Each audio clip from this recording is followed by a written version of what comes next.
मुंबईच्या माहीम समुद्रात 2 मुलं बुडाली असून एकाला वाचवण्यात यश आलंय तर एकाचा शोध सुरू आहे।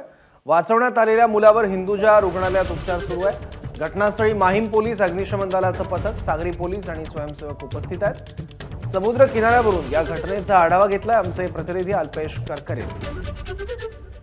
ही सध्या माहीम समुद्र किनारी आहे। माहीम समुद्र किनारी सायंकाळच्या सुमारास 5 तरुण बुडाल्याची घटना घडली आहे। याच समुद्र किनारी आज 5 जण सायंकाळी 4 वाजता या ठिकाणी फिरण्यासाठी आले होते आणि त्याच वेळेला हे 5 जण याच समुद्रात बुडालेले आहेत। यांच्यापैकी 4 जणांना शोधण्यात अग्निशमन दल व सागरी पोलिसांना यश आलंय।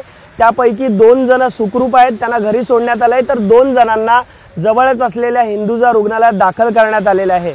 एकाची तब्येत ही क्रिटिकल आहे अशी माहिती प्रशासनाच्या वतीने देण्यात आली आहे। तर जो 5वा आहे तरुण, त्याला अद्यापही शोधलं गेलेलं नाही। त्याला शोधण्याचं काम अग्निशमन दल व सागरी वाहतूक पोलिसांच्या वतीने करण्यात येते।